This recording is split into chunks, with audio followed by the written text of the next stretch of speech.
الصلاۃ والسلام علیکہ یا سیدی یا رسول اللہ۔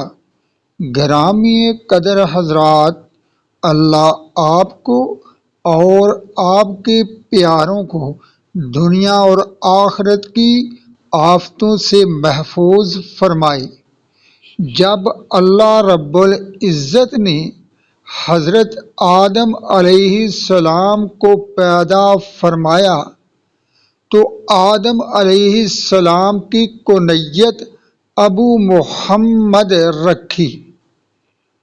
روایت ہے کہ جب حضرت آدم علیہ السلام سے خاص قسم کی لغزش واقع ہوئی تو انہوں نے مناجات کی، اے رب، محمد صلی اللہ علیہ وآلہ وسلم کے صدقے میری اس لغزش کو معاف فرما دے۔ اللہ تعالیٰ نے فرمایا، اے آدم علیہ السلام، تو نے محمد صلی اللہ علیہ وسلم کو کہاں سے جانا؟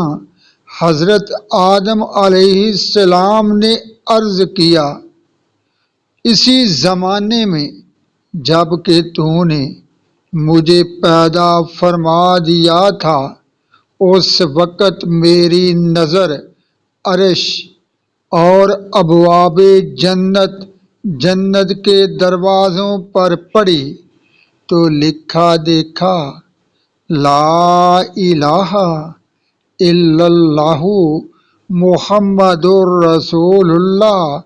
تو میں نے جان لیا کہ اللہ ضرور تیرے نزدیک ساری مخلوق سے برگزیدہ ہستی یہی ہے، یہی ذات کریم ہوگی جس کا نام تو نے اپنے نام کے ساتھ ملا کر لکھا ہے۔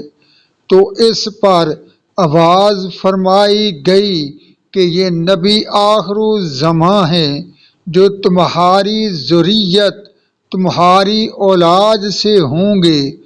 ان کا اسم گرامی آسمان میں احمد اور زمین میں محمد ہے۔ اگر یہ نہ ہوتے تو میں آسمان اور زمین کو پیدا نہ کرتا۔ اے آدم علیہ السلام، میں نے تمہیں بھی انہی کے طفیل پیدا فرمایا ہے۔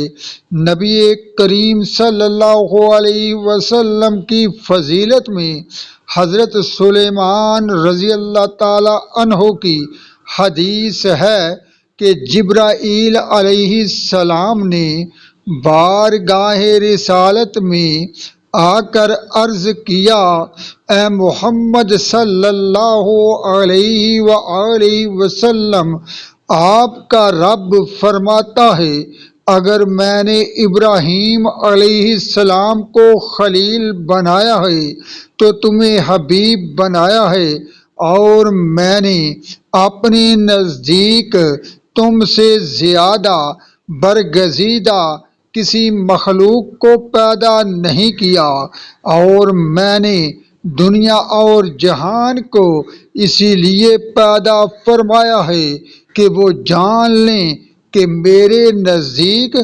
آپ کی قدر و منزلت اور مرتبت ہے۔ اگر تم نہ ہوتے تو میں دنیا کو پیدا نہ کرتا۔ تو گرامی قدر حضرات، آپ نے سنا کہ نبی کریم صلی اللہ علیہ وآلہ وسلم ہی کی وجہ سے آدم علیہ السلام کی توبہ قبول ہوئی۔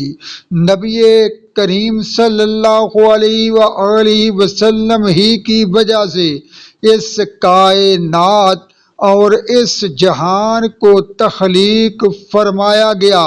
تو اللہ رب العزت نے جتنا مقام آپ کو عطا فرمایا کسی نبی اور کو نہیں ملا۔ حق تو یہ ہے کہ محمد صلی اللہ علیہ وآلہ وسلم ہی سب سے بلند ترین مقام اور عہدے پر فائز ہیں، اللہ رب العزت کی نظر میں رسول پاک صلی اللہ علیہ وآلہ وسلم کا جس نے دامن رحمت پکڑ لیا تو پھر سمجھ لیجئے کہ وہ سیدھا اور سیدھا جنت کا حقدار ہو گیا اور جنت میں ضرور جائے گا۔ گرامی قدر حضرات، ملوں گا میں ضرور جنت میں مصطفیٰ سے، ہوا ہے درود کے بدلے یہ وعدہ خدا سے۔ جس نے رسول پاک صلی اللہ علیہ وسلم پر درود پڑھنا اپنا شعار بنا لیا تو وہ شخص نبی کریم کا قرب ضرور پائے گا۔ تو تمام پڑھو صلی اللہ علی حبیبہ محمد و آلہ و صحابہ و بارک وسلم۔